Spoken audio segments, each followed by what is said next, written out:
Morning everybody. आज आपण पाठाचा पुढचा भाग घेणार आहोत.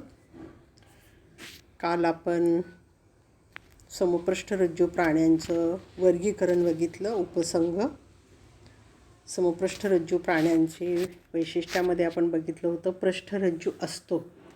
मग कुठं समपृष्ठरज्जू असतो यावरून त्याचे मुख्यतः आपण 3 उपसंघ बघितले. पहिला उपसंघ बघितला पुच्छ समपृष्ठरज्जू, दुसरा बघितला आपण पृष्ठवंशीय प्राणी आणि तिसरा शीर्ष समपृष्ठरज्जू प्राणी, म्हणजे ज्याच्या डोक्यामध्ये पृष्ठरज्जू असतो ते प्राणी, ज्याच्या शेपटीमध्ये पृष्ठरज्जू असतो ते प्राणी आणि ज्याच्या पश्च बाजूस पाठीच्या मणक्यामध्ये ज्याच्यामध्ये असतं ते. तर अशा प्रकारे आपण 3 उपसंघ बघितले होते. त्यानंतर आपल्याला आता डिटेलमध्ये पृष्ठवंशीय प्राण्यांचा अभ्यास करायचा आहे. पृष्ठवंशीय प्राणी किंवा त्यालाच आपण व्हर्टिब्रेट म्हणतो. व्हर्टिब्रेट प्राणी. व्हर्टिब्रेट नावावरूनच लक्षात येतं, ज्याच्यामध्ये पाठीचा कणा असतो. पृष्ठरज्जू त्याचा नाहीसा होतो आणि त्याचं पाठीच्या कण्यामध्ये त्याचं रूपांतर होत असतं. असं पाठीचा कणा असणारे प्राणी. कणा असणारे प्राणी आणि यांचं वैशिष्ट्य आहे, हे इतर सर्व आत्तापर्यंत आपण जेवढ्या 10 असमपृष्ठरज्जू प्राण्यांची संघाची माहिती घेतली, त्याच्यानंतर आपण हे 2 उपसंघ बघितले, पुच्छ समपृष्ठरज्जू प्राणी आणि शीर्ष समपृष्ठरज्जू प्राणी. त्यापैकी एवढ्या सर्व प्राण्यांपैकी सर्वात विकसित प्राणी, ज्यांच्या सर्व अवयवाचा पूर्णपणे विकास झालेला असतो, अशा प्राण्यांचा समावेश या पृष्ठरज्जूय प्राण्यांमध्ये होतो. आणि या प्राण्यांमध्ये मेंदू जो असतो तो मेंदू कवटीत सुरक्षित असतो, म्हणजे मेंदूच्या भोवती कवटीचं आवरण असतं. आणि त्याच्यानंतर ह्या प्राण्यांचे जबडे असतात. काही प्राणी जबडे विरहित असतात तर काहींना जबडे असतात. तर असं हे पृष्ठवंशीय प्राण्यांची काही वैशिष्ट्ये झाली. कोणती महत्त्वाची? पाठीचा कणा तयार झालेला असतो, पृष्ठरज्जू नाहीसा होऊन हे प्राणी पूर्णतः विकसित झालेले असतात, मेंदू कवटीत सुरक्षित असतो. त्याच्यानंतर ह्याच्यामध्ये जबडे, काही प्राणी हे जबडे असतात त्या प्राण्यांना आणि काही प्राणी हे जबडे विरहित असतात. आणि काहीमध्ये त्यांची शरीररचना ही अस्थिमय असते, अस्थिपासून तयार झालेले असतात. हाडे काहीची कास्थिमय असते, हाडांसारखाच प्रकार असतो, थोडंसं टणक असतात. तर अस्थिमय किंवा कास्थिमय अशी त्यांची शरीररचना असते. तर आता हे पृष्ठवंशीय प्राणी जे आहेत, हे पृष्ठवंशीय प्राण्यांचं परत मुख्यतः वेगवेगळे उपसंघ किंवा विभाग पाडण्यात आलेले आहेत, ज्याला वर्ग आपण म्हणतो. वेगवेगळ्या वर्गात त्याचं वर्गीकरण करण्यात आलेलं आहे.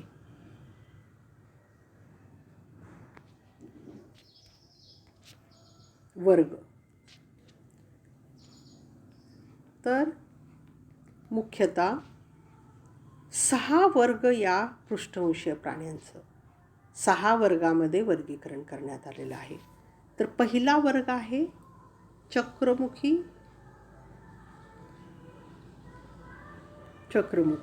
आता त्याच्यानंतरचे जे आहेत ते सगळे तुमच्या परिचित असलेले प्राणी आहेत. मत्स्य, उभयचर, चौथं उभयचर सरीसृप किंवा त्यालाच आपण सरपटणारे प्राणी म्हणतो. 5वा आहे पक्षी आणि 6वा आहे सस्तनी प्राणी. तर वर्ग पृष्ठवंशीय प्राणी उपसंघ पृष्ठवंशीय प्राणी याचे 6 वर्गामध्ये वर्गीकरण करण्यात आलेलं आहे. वर्ग चक्रमुखी, वर्ग मत्स्य, वर्ग उभयचर, वर्ग सरीसृप, वर्ग पक्षी आणि वर्ग सस्तनी. तर त्याच्यातला आपण आता पहिला वर्ग पाहूयात. वर्ग चक्रमुखी.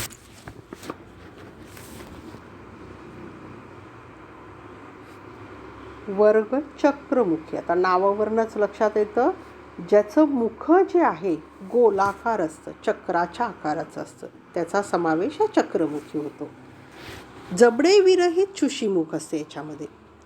त्वचा मऊ असते आणि खवले विरहित असते. त्वचा मऊ व खवले विरहित.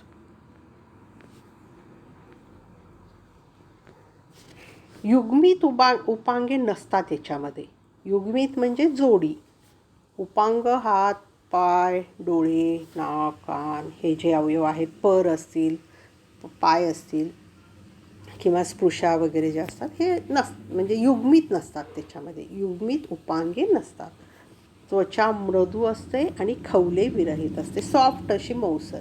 आता आपली जशी त्वचा आहे तशी. माशाची वगैरे तुम्ही बघितलात तर त्याच्यावर खवले तुम्हाला दिसतात, तर अशी खवले विरहित असते. अंतकंकाल जे असतं ते कास्थिमय असतं. कास्थिमय अंतकंकाल असतं. आणि हे प्राणी जे आहेत मुख्यतः बाह्य परजीवी असतात. ज्याच्यावर अन्नासाठी अवलंबून असतात त्याच्या शरीराच्या बाहेर राहतात. उदाहरण आहे पेट्रोमायझॉन आणि मिक्झिन.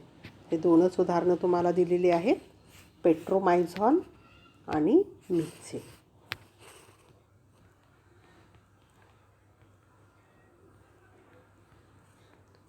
मिक्झिन.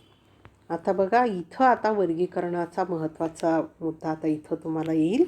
आता समजा तुम्हाला पेट्रोमायझॉनचं वर्गीकरण लिहा म्हणून सांगितलेलं असेल, तर पेट्रोमायझॉनचं वर्गीकरण कसं येणार? सुरुवातीला काय लिहावं लागेल?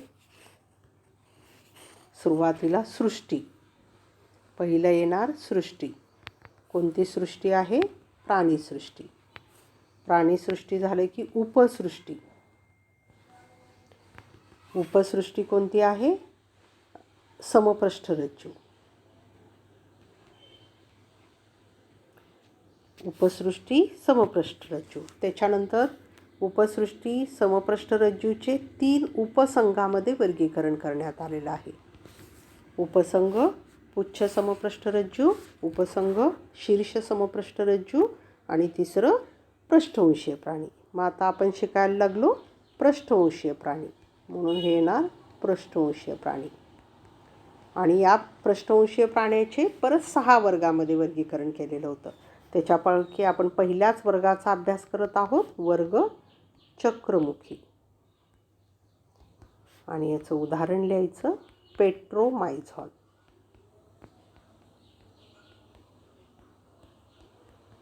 पेट्रोमायझॉन हे अशा प्रकारे वर्गीकरण झालं. ठीक आहे. तर इथं आपण पहिल्या वर्गाचा अभ्यास केला, वर्ग चक्रमुखी. त्यानंतर आपल्याला दुसऱ्या वर्गाचा अभ्यास करायचा आहे, वर्ग मत्स्य. मत्स्य किंवा मासे. आता हे आपल्याला परिचित असलेले इथून वर्ग आहेत. मत्स्य वर्गाचे प्राणी जे असतात हे आता आपल्याला माहिती, गोड्या पाण्यामध्ये आणि खाऱ्या पाण्यामध्ये पाण्यात आढळणारे प्राणी आहेत. गोडे असेल किंवा खारे असेल. आणि याचं पाण्यात राहत असल्यामुळं पाण्याचा रोध कमी व्हावा, शरीरामध्ये पोहत असताना त्याला पाण्याचा रोध कमी व्हावा म्हणून यांच्या शरीराची विशिष्ट अशी रचना केलेली असते.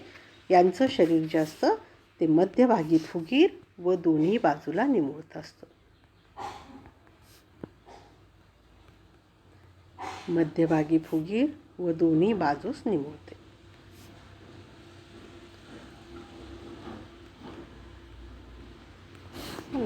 त्याच्यानंतर तिसरं याचं वैशिष्ट्य असतं, हे शीतरक्ती प्राणी म्हणून ओळखले जातात. शीतरक्ती प्राणी. शीतरक्ताचे प्राणी किंवा त्यालाच आपण थंड रक्ताचे प्राणी म्हणतो, ज्यांच्या शरीराचं तापमान हे सभोवतालच्या तापमानानुसार बदलतं. म्हणजे तापमान बदलणारे प्राणी असतात हे. आपण मानव हे उष्ण रक्ताचे प्राणी आहोत. आपल्या शरीराचं तापमान निश्चित असतं, 37 डिग्री सेंटीग्रेड. बऱ्याचदा तुम्ही ऐकलं असेल, तेवढंच असतं. आणि हे जर आपलं तापमान थोडंही वाढलं की आपण म्हणतो ताप येणं जे आहे, लगे टेम्परेचर आपण चेक करतो. तर हे आपल्या शरीराचं तापमान हे 37 अंश कुठल्याही ऋतुमानामध्ये तेवढंच असतं. पण हे जे प्राणी आहेत यांचं तापमान हे सभोवतालच्या तापमानानुसार बदलत असतं.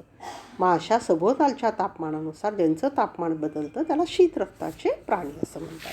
तर हे शीतरक्ताचे प्राणी असतात. आणि याच्यामध्ये युग्मित पर असतात. युग्मित म्हणजे जोडीनं पर. शरीराच्या दोन्ही बाजूला, इकडच्या बाजूला एक पर असलं की ह्या बाजूला एक युग्मित पर असतं. आणि खवले असतात शरीरावर. आणि अंतकंकाल जे आहे हाडाचा मध्ये जो असतं ते एकतर अस्थिमय किंवा कास्थिमय असतं. आणि याचं सगळ्यात महत्त्वाचं वैशिष्ट्य म्हणजे यांच्यामध्ये श्वसन जे आहे ते कल्ल्याद्वारे होते. श्वसनासाठी कल्ले हा अवयव असतो. ही मत्स्यवर्गाची वैशिष्ट्ये. परत एकदा पहा कोणती कोणती. श्वसन कल्ल्याच्या साह्याने होते.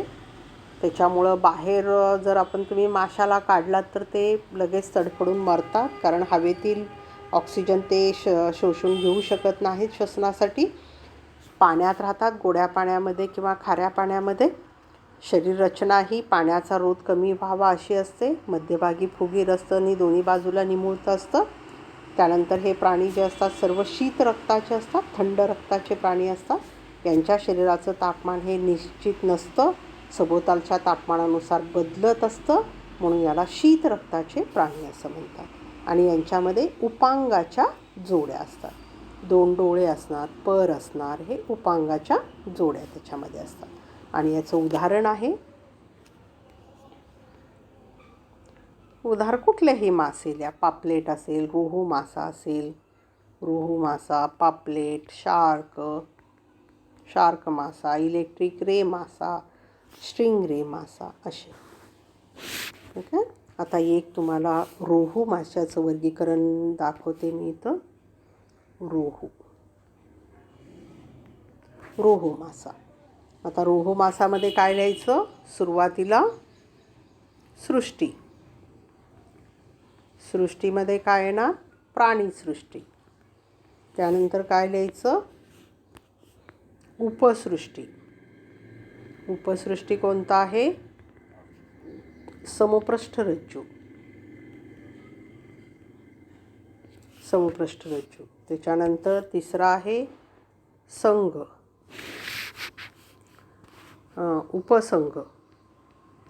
उपसंघ आहे पृष्ठवंशीय प्राणी. आणि त्याच्यानंतर वर्ग आहे मत्स्य. आणि याचं उदाहरण आहे रोहू. त्याप्रमाणे काढायचं. त्यानंतर आपल्याला तिसरा संघ पाहायचा आहे, तिसरा वर्ग पाहायचा आहे. वर्ग उभयचर. आता हे सगळे आपल्या पाहण्यातले प्राणी आहेत. उभय म्हणजे दोन्ही ठिकाणी, चर म्हणजे राहणारे. जे प्राणी जमीन आणि पाणी, काही प्राणी जमीन आणि हवेमध्ये सुद्धा राहतात. तर असं जमीन आणि पाण्यावर राहणारे बहुसंख्य उभयचर प्राणी हे जमीन आणि पाणी अशा दोन्ही ठिकाणी राहत असतात. त्याला उभयचर प्राणी असं म्हणतात. आणि आता जमीन आणि पाणी आपण बघितलं, म्हणजे जमिनीही त्यांना श्वसनासाठी वेगळा अवयव असतो, पाण्यात असताना वेगळा अवयव असतो. तर मग जमिनीवर शक्यता जेव्हा ती असतात तेव्हा ते एकतर काही प्राणी हे त्वचेच्या साह्याने, काही फुफ्फुसाच्या साह्याने श्वसन करतात. आणि जेव्हा ते पाण्यात असतात तेव्हा ते कल्ल्याच्या साह्याने श्वसन करत असतात. आणि काही प्राण्यांमध्ये कसं असतं, डिंब अवस्थेत असताना, म्हणजे अंड्यातून बाहेर पडल्याबरोबर जेव्हा ते डिंब अवस्थेत असतात तेव्हा ते पाण्यात राहतात आणि वाढ झाले की जमिनीवर राहत असतात. असेही काही उभयचर प्राणी आहेत. तर अशा प्राण्यांना श्वसनासाठी 2 अवयव असतात. उपांगाच्या 2 जोड्या असतात. 2 पाय असतील, पुढचे पाय असतील, मागचे पाय असतील, 2 असतात. डोळे 2 असतात. असं उपांगाच्या 2 जोड्या असतात. अंगुलींना नखे असतात. जी बोटे असतात त्यांना मोठी अशी नखे असतात. आणि यांची त्वचा बघितली अतिशय मृदू असते आणि श्वसन करण्यासाठी ती नेहमी ओली ठेवली जाते. बाह्य कर्ण नसतो आणि कर्णपटल असतं, कानासारखा पटल असतं फक्त त्याचा भाग. मान नसते आणि डोळे बटबटीत असून त्यांना पापणी असतात. बेडूक बघा, बेडूक बघितल्याबरोबर तुम्हाला त्याचे मोठे डोळे दिसतात. टोड बघितला असेल, टोड बेडूकचा सारखाच मोठा जो असतो ते टोड, त्याचे डोळेच आपल्याला पटकन दिसतात. डोळे हे बटबटीत असतात. मगर बघितलात तर मगरीचे सुद्धा तुम्हाला तिथं डोळे दिसत असतात. तर असे हे उभयचर प्राणी, दोन्ही ठिकाणी राहणारे प्राणी. आणि उदाहरण आहे बेडूक, टोळ, सॅलेमेंडर इत्यादी. लक्षात. परत एकदा बघा उभयचर प्राण्यांची वैशिष्ट्ये. हे जमीन आणि पाणी दोन्ही ठिकाणी राहतात. काही प्राणी डिंब अवस्थेत फक्त पाण्यात राहतात आणि पाण्यात कल्ल्याच्या साहाय्याने श्वसन करतात आणि प्रौढ अवस्थेमध्ये मात्र ते पाण्यात आणि जमिनीवर दोन्ही ठिकाणी राहू शकतात. उपांगाच्या 2 जोड्या असतात. पायांना अंगुली असतात, अंगुलींना नखे नसतात. बाह्य कंकाल नसते. त्वचा अतिशय मऊ असते आणि श्वसनासाठी नेहमी ओलसर ठेवली जाते. बाह्यकर्ण नसतो, पर्णकर्णपटल असते. मान पण नसते आणि डोळे मात्र पटपटीत असतात. आणि उदाहरण झालं टोळ. आता टोळचं वर्गीकरण. सृष्टी प्राणी, उपसृष्टी समपृष्ठरज्जू, उपसंघ पृष्ठवंशीय प्राणी, वर्ग उभयचर आणि उदाहरण आहे टोळ. इथेच आपण थांबूया. प्रश्न घ्या. खालील संघाची वैशिष्ट्ये लिहा. पुच्छ समपृष्ठरज्जू प्राणी, शीर्ष समपृष्ठरज्जू प्राणी आणि पृष्ठवंशीय प्राणी.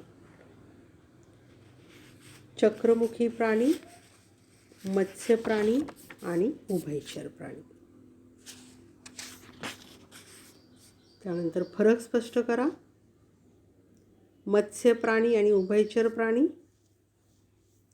मत्स्य प्राणी आणि उभयचर प्राणी, पृष्ठवंशीय प्राणी, पृष्ठवंशीय प्राणी आणि शीर्ष समपृष्ठरज्जू प्राणी. पुढील प्राण्यांचे वर्गीकरण लिहा. डोलिओलम, एम्फिऑक्सस, पेट्रोमायझॉन, इलेक्ट्रिक रे, बेडूक. Okay. Have a good day.